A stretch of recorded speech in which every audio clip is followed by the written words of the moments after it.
अस्सलाम वालेकुम भाइयों, दोस्तों। आप एक बात को समझिए, ये साजिशों का दौर है और कहीं ना कहीं मुसलमान बेगुनाह होते हुए भी गुनाहगार होता जा रहा है।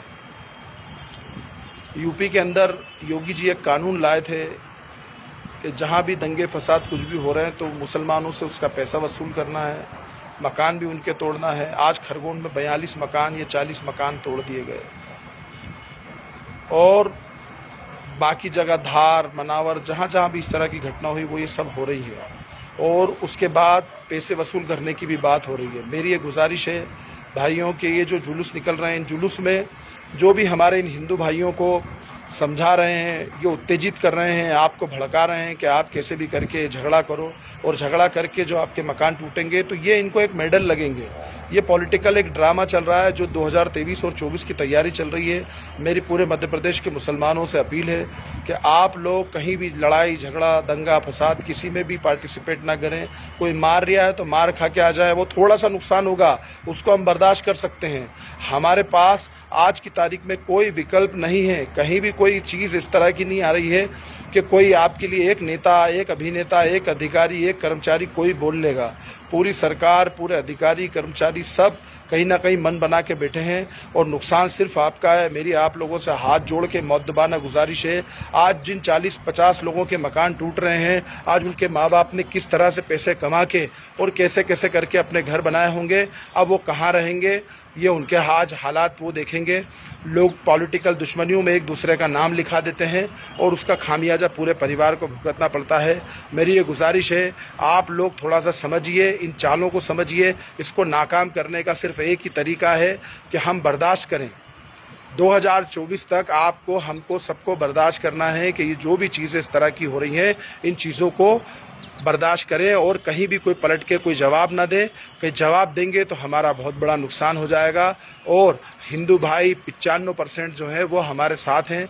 5% जो हिंदू हैं वो कहीं ना कहीं उनके दिल दिमाग में उनके आकाओं ने गंदगी भरी है, वो उस चीज़ का इस्तेमाल कर रहे हैं। उनको जो दिया गया है और नुकसान उनका भी हो रहा है, पर वो मेरे भाई समझ नहीं रहे हैं। जो एयर कंडीशन बंगलों में बैठ के इस तरह के आदेश दे रहे हैं, उनका कुछ नहीं बिगड़ रहा। उनके बच्चे इंग्लैंड में, अमेरिका में पढ़ाई कर रहे हैं और वो आम जनता को इस काम में लगा रहे हैं। आम जनता के बच्चे क्या कर रहे हैं ये हमें मालूम है। अभी हमने कोरोना में देखा है कि किस तरह से गरीब हमारे हिंदू भाइयों के साथ में जिस तरह का हुआ, रेमडेसिविर इंजेक्शन नहीं मिला, ऑक्सीजन नहीं मिली, उनके माँ बाप के इलाज नहीं हुए, उनके घरों में राशन नहीं भरे। ऐसे ही एक घटना मेरे साथ हुई थी कि मैं राशन बांटने बख्शीबाग बस्ती में गया, वहाँ मेरी गाड़ी फोड़ दी, पर मैंने उसका रिएक्शन नहीं दिया। मैंने ये करा, उन्होंने FIR कराई, मैंने ये करा कि सब्र करा। तो मैं भाइयों आप लोगों से गुजारिश करता हूँ, आपको हुजूर पाक सल्लल्लाहु अलैहि वसल्लम का वास्ता कि आप लोग सब्र करें और कहीं कोई रिप्लाई ना दें। ये रिप्लाई नहीं दोगे तो सब चीज़ नाकाम हो जाएंगी। हमारे बड़े लोगों को भी अपील करना चाहिए शांति बनाए रखने की, हर मुसलमान से और हमारे हर हिंदू भाई से कि भाइयों आप समझिए, हम आपके भाई हैं, हज़ारों सालों से साथ में रह रहे हैं। कहीं कोई हमारे एक दिल में आपके लिए कोई द्वेष भावना नहीं है। आप हमारे भाई हो, हम अच्छे से रहना चाहते हैं, शांति से रहना चाहते हैं। लड़ाई झगड़ा दंगा फसाद कोई नहीं चाहता। कोई अपने बच्चों से, अपने घर बार से, अपने माँ बाप से महरूम नहीं होना चाहता। भाइयों आप लोग समझिए, ये चाल है महंगाई से ध्यान भटकाने की, बीजेपी की विफलता की। उस विफलता को ये सफलता में सिर्फ इस तरीके से बदल सकते हैं, मुसलमानों के खिलाफ इस तरह के षड्यंत्र रच के और मुसलमानों के खिलाफ भड़के के दंगे भड़का के।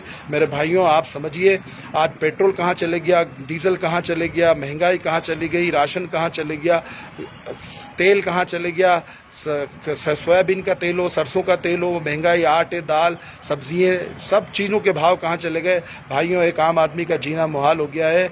इन सब चीज़ों से ध्यान भटकाने के लिए सिर्फ हिंदू मुस्लिम के दंगे कराए जा रहे हैं। और मेरे भाइयों आप लोग समझिए, आप बयान देखेंगे गृह मंत्री जी का, मुख्यमंत्री जी का और बाकी लोगों का, तो आपको समझ में आएगा कि ये सारी चीज़ें क्या हैं। और कहीं ना कहीं लोगों के दिलों में दिल दिमाग में एक बात चलती है कि वो पार्टी नहीं बोल रही, ये पार्टी नहीं बोल रही। मेरा कहना पड़ता है कोई पार्टी से मतलब नहीं है।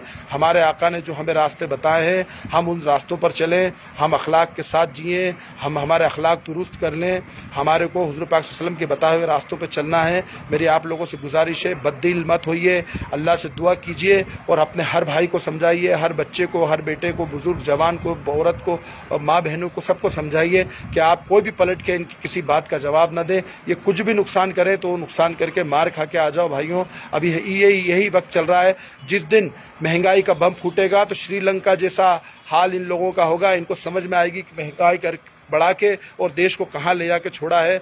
और हमारे यहाँ भी आज 2000 का जो नोट है वो 2000 के नोट में एक टाइम का खाना नहीं आएगा। इस तरह से महंगाई जिस स्पीड से बढ़ रही है, तंजानिया और इस तरीके के हमारे देश के हाल होंगे अगर कहीं ना कहीं ये इस तरह की चीज़ें चलती रहीं।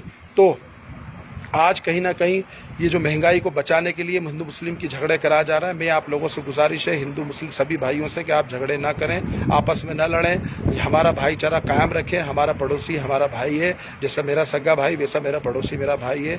धन्यवाद। जय हिंद, जय भारत। भारत को बचाने की आज ड्यूटी हमारी सबकी है। मैं अपील आप लोगों से सिर्फ देश बचाने के लिए कर रहा हूँ, आप लोगों के घर बचाने के लिए कर रहा हूँ, आप लोगों को समझाने के लिए कर रहा हूँ।